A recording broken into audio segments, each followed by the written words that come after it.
Kia ora whānau. I am taking you on a little tour of our piece of paradise. This is the entrance to our property. I hope it's not offensive that we've named it Kaitiaki, because we feel that we are guardians of the earth and thought that was an appropriate name for us.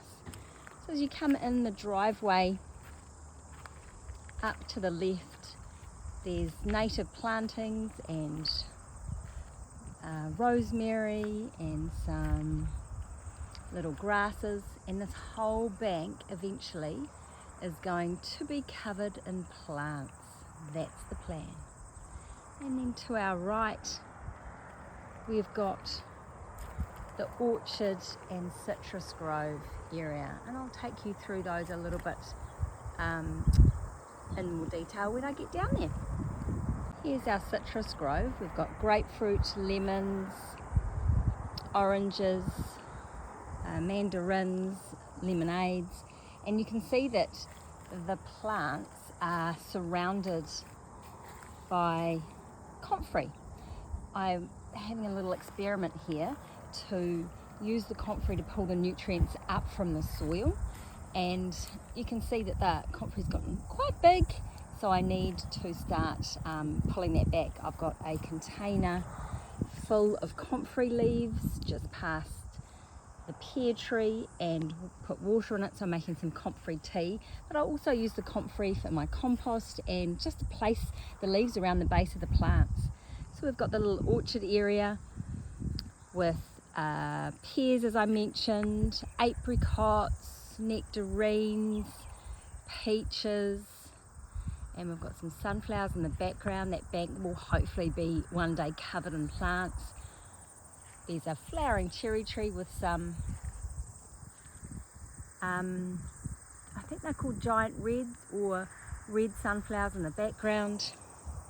A little overflow pipe comes through into our property, so we've dug a pit so that it's a semi-pond. Sometimes there's water, sometimes there's not. And then down the side of this part of the property, I've planted manuka trees. So we've got manukas the whole way down, and hopefully that'll create just a lovely screen. Not that this is where the prevailing wind comes from. I've got some straw flowers that I grew from seed, and they are prolific. I don't know if they're very beneficial to the insects. I don't see a lot of bees on them, but they look really cute. And there's a path down the middle, but I need to clear it a little bit. Coming down the bank a little bit, the orchard area is back up to my right, and this is the area where I've started to plant karaka trees. You can see the little karaka tree. I planted 8, but only 4 have really done well. And also we've got a lot of the wildflowers regenerating here. Mainly this little guy, I think it's Philacea, I always pronounce it wrong. And we've got some sunflowers coming up and a few of the other linseeds and what have you that were part of the mix.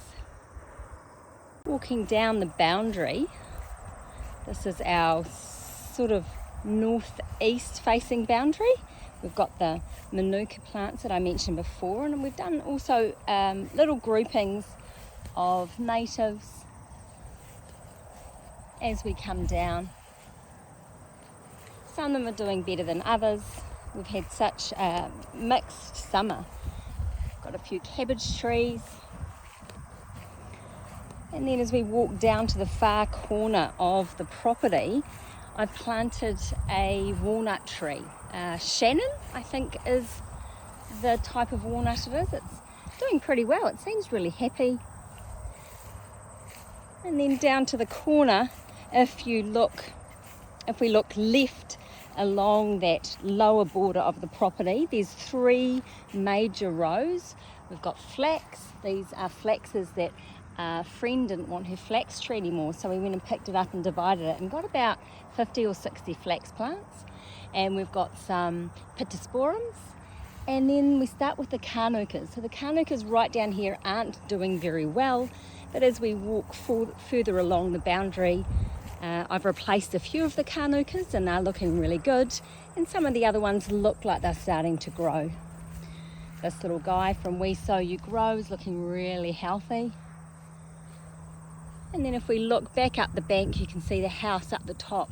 Eventually this whole bank is going to be covered in trees and wildflowers, eating plants, just everything that will encourage bird life and insects and things that we can eat. The triple row of plantings continue further down that bottom boundary, and I've created a path that I've been mowing that we can walk through so we can make our way back up towards the house. And it means that I've got somewhere that I can bring the lawnmower down so that I can mow between all of the plants, because we've chosen not to use any pesticides or poison on our property. Every now and again you'll see little plants poking their heads out of the grass. I know I should be clearing around them, but I figure the strong ones will survive, and then we'll just plant more of those. And we've got some little tea tokies hidden here amongst the grass. I've got 3 tea tokies in a triangle, and the path winds its way through them. And then as you come up the path, I've got, I don't know, you probably can't see it, but on that far bank I planted a watermelon, and it's actually doing okay. No sign of any actual watermelons yet, but there are some flowers. Bit late in the season, but however, nature will decide what it wants there. These plants were a gift from Andrew's mother, so we've popped them along the edge, and they absolutely love it. I thought it would be poor conditions for them, but they seem really happy. This is the area that I planted the seeds from our experiment yesterday. So we've got some flax seeds down here, as well as some more of the Flanders poppies. And then we've got a bit of a blank bank here, which will eventually be covered, I hope, in plants.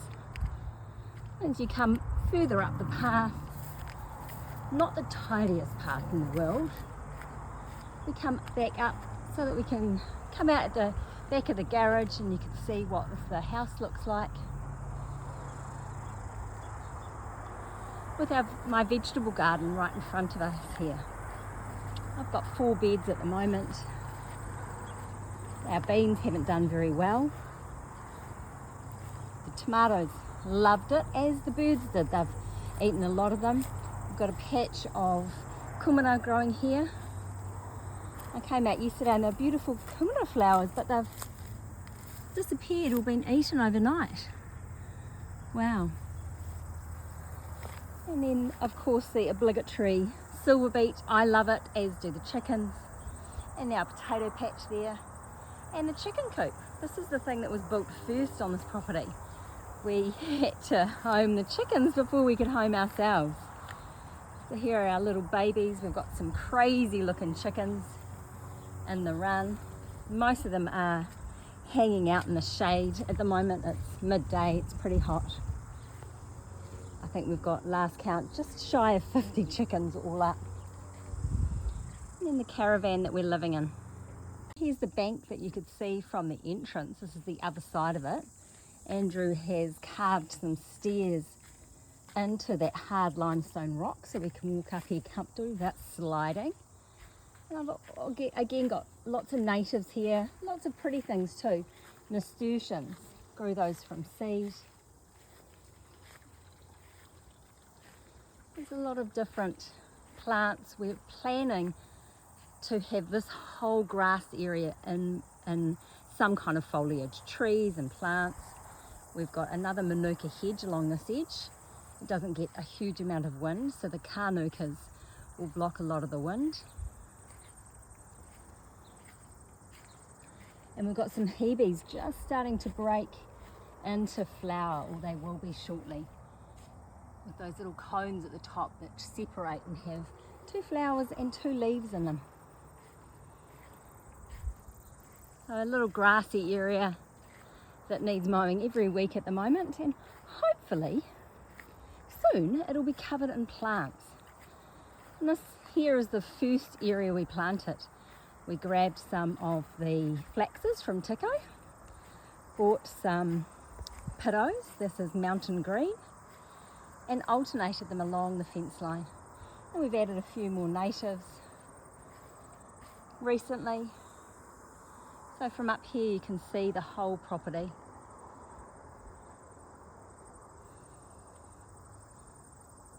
The last area I want to show you is the back of the chicken coop. I've got a little shed there with all my tools in it, and this is where the chickens are hiding and hanging out, having some dust baths. We've planted all around the edge of the run with silver beet, and we've got wild strawberries and a couple of camellias that aren't doing so well, so we've got some little wild strawberry plants there.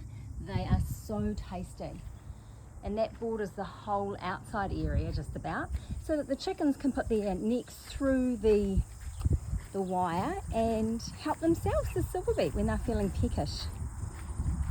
And then down the west side of the boundary we've got another row of Kanukas growing. These little guys were tiny when I planted them 6 months ago, so they're still pretty small, but they're doing really well considering they hardly got any water.